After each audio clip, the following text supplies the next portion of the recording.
The National Association of Realtors agreed to a $418 million settlement, and it's taking the industry by storm. The very foundation of your referral partner's business model is under attack. That's what the media wants to believe, at least. They think that this whole NAR lawsuit is going to cause a ruckus in this industry, and I think the truth is going to be somewhere in between. Who am I? What do I know about the NAR lawsuit? My name is Luke Shankul. I'm the founder of Loans on Demand. We work with loan officers all over the country, and I don't know that much about it because truthfully, no one really knows that much about it. This is just a NAR settlement proposal. So we don't actually know if everything is going to go through, if it's going to be accepted. But what we do know is that this is going to have deep implications in the future, whether it's as extreme as the media wants you to believe, or whether it's as nonchalant as loan officers and agents want you to believe. We will see. But what we're going to do today is we're going to dive into some of the media headlines, how this can affect loan officers and agents all over the country, and also take a look at what the actual documents say. What are the differences and changes that are happening? And then how can loan officers and agents they can come together to weather the storm and to really thrive on the other side of this. All right, so unless you have been living under a rock, you have been seeing the crazy headlines that are coming out about this NAR lawsuit. And as you can see here, just typing in NAR lawsuit settlement, there is all kinds of crazy things going on. A realtor settlement to lower home sale costs, alter commission structure, what the $418 million settlement on home sale commissions may mean to you. And again, there's some NAR settlement myths that are being, I think Housing Wire has some good content that is really going to speak to obviously the position from the housing side. But let's jump into what does the actual document say. And one of the things that I did a couple days ago is I actually took the whole 108-page document and we were able to upload this document. So you can see it gives you every single piece of information you need about it. But I don't speak legalese. I don't speak attorney talk. So what I did is I came in here to Claude AI. You can do this with ChatGPT as well. I actually find that Claude does a better job of analyzing these large data sets. And I said, analyze the attached settlement document and give me the most important information and how this affects buyers agents. So based on the analysis, here are the key points and what the impact is for buyers agents. The first thing is NAR agrees to eliminate any requirements that listing brokers make blanket unilateral offers of compensation to buyers brokers.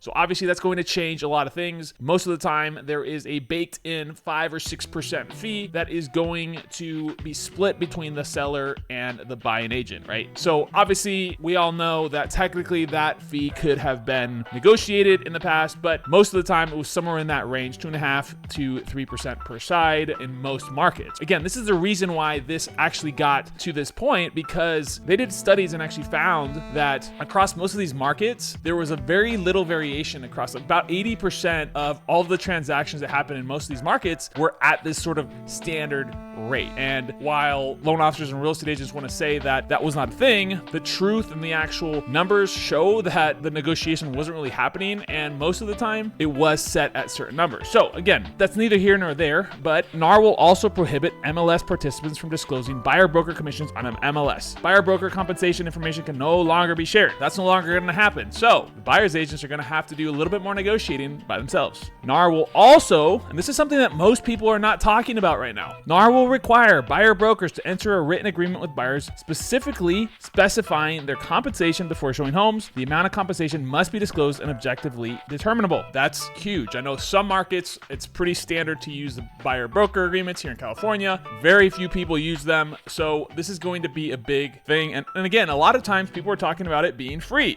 So let's go right here. Brokers cannot represent their services as free to clients unless they are receiving no compensation from any source. And the settlement includes $418 million. We all know that. We don't know the number. So if you're watching this, you probably know that. But what are the impact on buyers agents? Buyers agents will no longer be able to see the compensation being offered to them in MLS listings. So they're going to need to actually negotiate themselves, show their value. There's going to be changes. The truth is there's going to be changes. We'll talk a little bit more about that. I'll talk my opinion. We'll see what happens. Buyers agents must disclose and agree to compensation. This adds new contracting steps. Buyers agents cannot advertise their services as free, which again, has been not really legal for a while. That's been not a thing for a while, but still, I saw it all over Facebook groups, people talking about their services being free. The buyer has never paid them their compensation.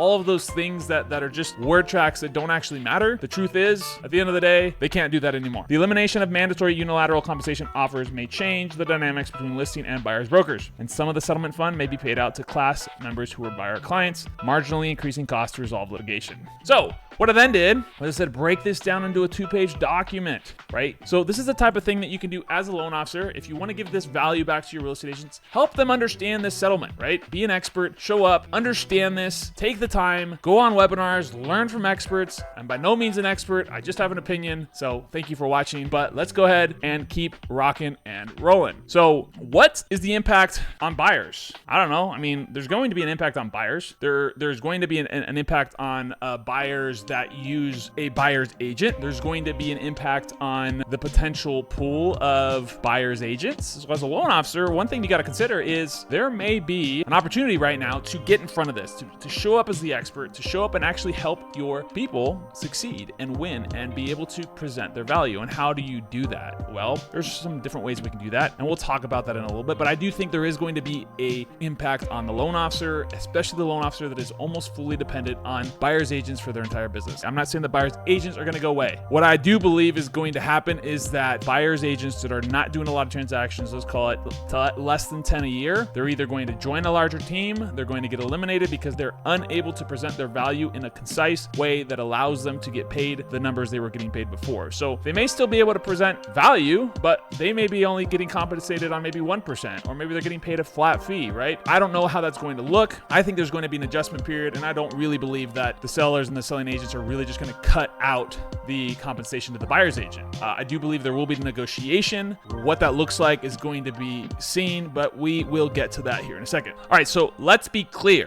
The 6% commission on buying or selling a home is gone after the Realtors Association agrees to seismic settlement. This is such a misleading title, as we know. And here's another one: home buying 6% commission is gone. It's like they thought that it was always 6%, right? And there's this one: NAR could slash home prices. There's literally information saying that it's going to be cheaper home prices because they think that somehow the house value was inflated by the amount that they were getting paid. So again, this is the misinformation that is out there. Get in front of it, be the expert, understand this. Obviously, we don't know everything that's going to happen, how it's going to roll out, and if it's going to even be accepted. But what we can do is show up as experts and be better and show up better. So now we know what this means for buyers, agents, and what are the potential implications. What's interesting is that there's one side of the equation, which is the media, which is over sensationalizing this, saying that everything is going to be crazy and that the 6% is gone and home prices are going to come down. I don't really think that that's going to happen. We'll see. But then there's the other side. There's the agents and loan officers that ultimately are kind of in denial that this is not going to have any implications and everything's going to be the same, right? I think there's going to be some truth somewhere in the middle. The truth is most likely going to be that the people are going to be eliminated are going to be low producing, very low value agents. And unfortunately, it's also going to lead to some loan officers that are dependent on those agents to have to exit the industry as well if they do not learn how to navigate this in a different way, right? And I've talked about this for a long time. If you know anything about me, I'm wearing a Call the Lead shirt. I'm a big fan of going direct to consumer. There's so many ways that you can do that, right? You need to understand that there is going to be a shift in the next couple of years. It may not be by July when the proposed settlement is supposed to happen and everything is supposed to be finalized. But what is going to happen is that loan officers are going to have to learn to find other platforms, other referral sources. So they're going to have to start leaning on people like divorce attorneys, financial advisors, financial planners, going consumer direct, whether that be doing paid ads, SEO, PPC, maybe doing short form reels, short form videos on social media, maybe something like a YouTube channel, doing seminars, webinars. There's going to be a shift. And personally, I believe that's a good shift. It's something that I've been talking about for years, that the loan officer of the future is the consumer direct loan officer. And it's not the consumer direct loan officer of the past, the refi shop, the call, on the phone every single day. It's the person that understands that they need to market to the consumer, get in front of the consumer first before they get to the agent. Regardless of if anything changes with the settlement, loan officers need to understand if they can get to the consumer first, they control the power. If they can learn how to diversify their lead flow from other sources other than just buyer's agents, they're going to have a more stable business that will allow them to weather any storm coming on. And so again, how do you do that, right? So how do you stand out from every other loan officer out there? You show up and give them value. I think there's going to be a lot of buyer's agents still in the industry that can showcase their value and they will be compensated well. So there will be those sources. I'm just saying, be prepared to diversify a little bit. You may lose some of your partners because they just aren't going to be able to compete in a market like like this. So what do you do as a loan officer to support agents? Right now, I'm seeing a lot of loan officers virtue signaling, posting on social media about all the things that real estate agents do for their people. And that's cool and all, but what really matters, right? What does the consumer actually care about? They want to get into a home. They want to get it at the price they want to get it at. They don't really care that you take pictures and that you, drive to them and that you have this experience. Like, you need to understand as a loan officer, how can you give value to your real estate agents so that they can showcase their value? Help them come up with a unique value proposition. Help them come up with packages. Hey, you know what? You can take my 1% package, but here's what it's going to entail. Pretty much nothing, right? Or you can do my 2% package. Here's what it's going to entail. Here's the package that you get for this. Here's the 3% package. Here's exactly what you get out of it, right? And so being able to position it in a way where they can showcase their value, prove that they're worth the money that they're getting paid,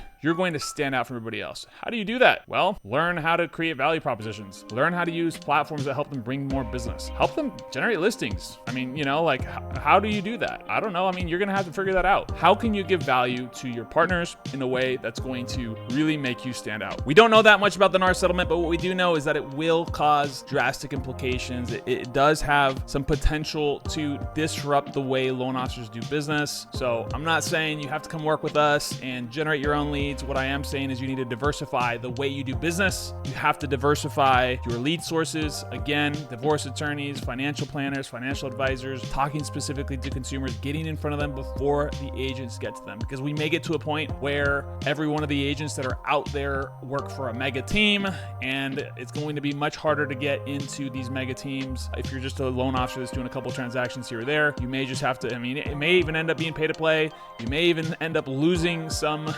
ground to agents that decide to get licensed as loan officers. Because if they're already generating their own leads, why wouldn't they be the loan officer if they're going to be cut out of the buyer's agent commission? So those are some things to think about. Again, I'm not trying to be sensational. I do think that, the truth is going to be somewhere in the middle of both sides, right? The sensational media side, and then also the apathetic loan officers just don't believe, and real estate agents that don't believe anything's going to happen, right? There will be some implications. There will be some turmoil in the market. And just like TRID, just like Dodd-Frank, loan officers and real estate agents will get through this. The tough will survive. But at the end of the day, it's going to come down to getting in front of it early and being able to weather the storm. So thank you so much for listening to me ramble. I don't know anything about anything, but again, thank you so much. And I am dropping a video on how I use Claude to do the analysis of that document next week. So go ahead and subscribe, like the video, and you'll get that notification for that next video. Go watch it. It's going to be really cool. It's going to show you how to put out more content, analyze more documents, all that kind of cool stuff. Claude is such a great tool. Thank you so much for watching, and have a great day.